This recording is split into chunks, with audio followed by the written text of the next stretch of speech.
Hi, I'm here at Halfwood Press here in Queen Anne with artist Bill Ritchie, who builds and created the Halfwood presses. And he has just finished building a Halfwood press that I've purchased for a friend of mine for his 50th birthday. And this is Halfwood Mini Press number 55. And this is Bill Ritchie. So hi, Bill.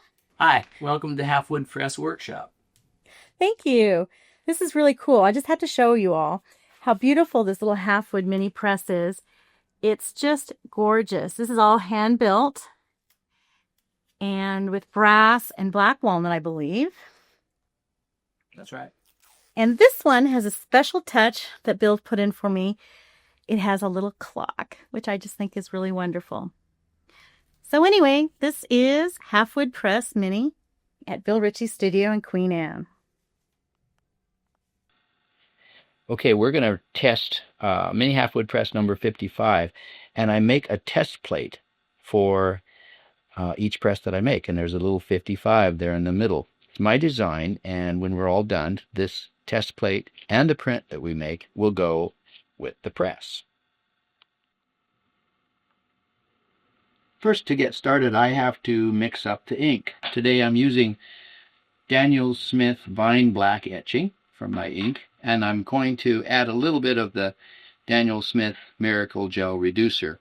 Other times I'll use the Daniel Smith Burnt Plate Oil to modify the ink, make it a little softer. Plus, I have this little hot plate, which is actually an iron turned upside down in a box, and I'll use that to make the ink softer, easier to wipe.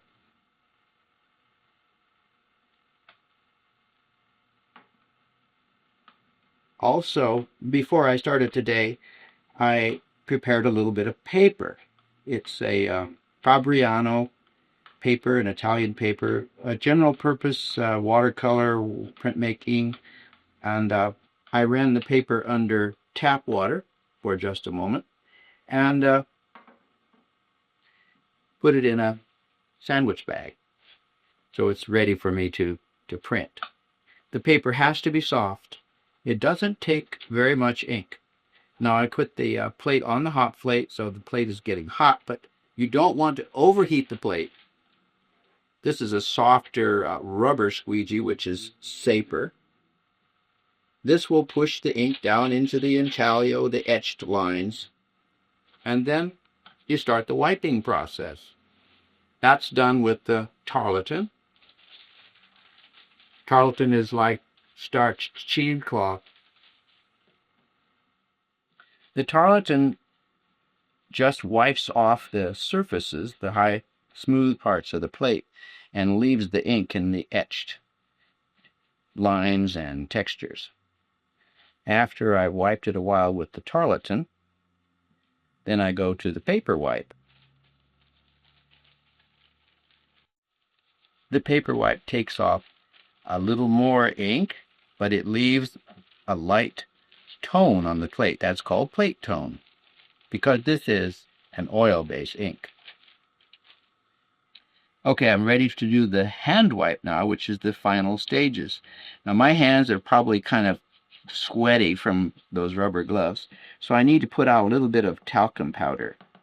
This is actually baby powder.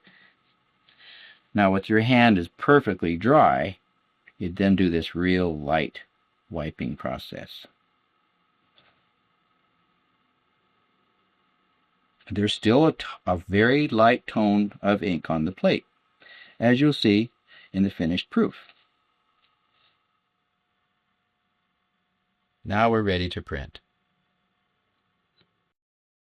This is number 55 of the Mini Halfwood presses. Every press comes with a box, and in the box is the set of felt blankets. This is a sheet of paper that explains the blankets. I might as well show you what else is in the box. Some extra little pads, test plate, as I said.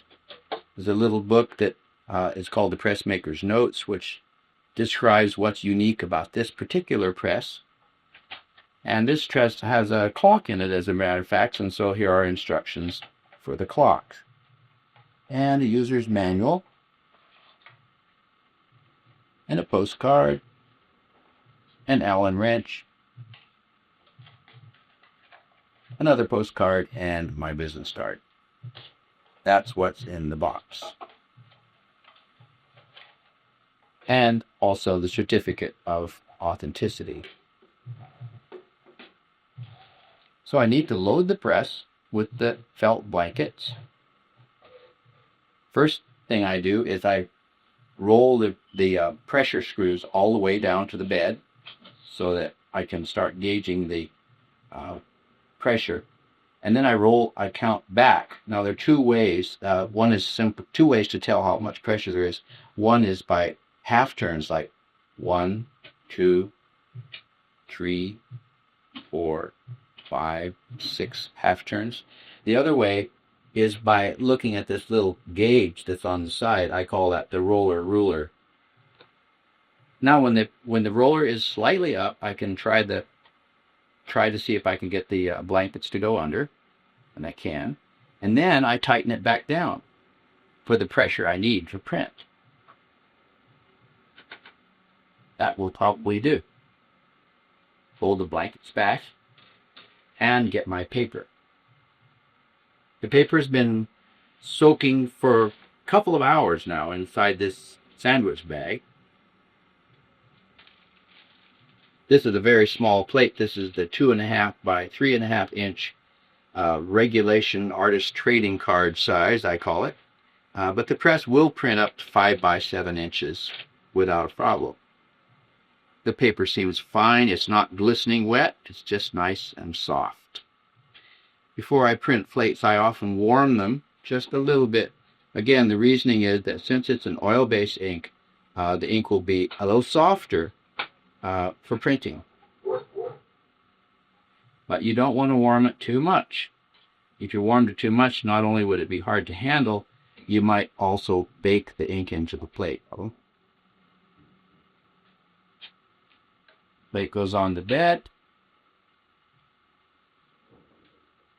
A little talcum powder always helps if you've got ink on your hands. You don't want to have ink on the paper. And roll it through. A little too tight. See? Still too tight. Just right.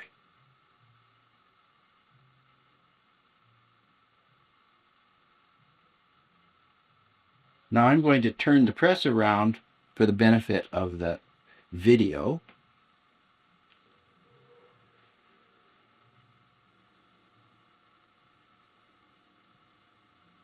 Pull the proof.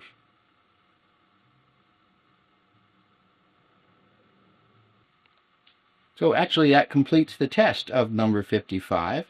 I will print another one for my own, but as I said before, this goes in an envelope. I'll clean the plate, put it in an envelope, and it goes with the press. One minor detail I might point out is that when the press is moving, I put a little sticky pad under it. This is that sticky pad that you can buy in a drugstore or grocery store for kitchen use usually. And it helps keep the press from moving around when you're printing. Without the sticky pad, since the press only weighs 12 pounds, it's a little sometimes unnerving if it actually moves when you're trying to crank it through. So I advise putting a sticky pad under it if that bothers you. So I'm Bill Ritchie, and I thank you for watching.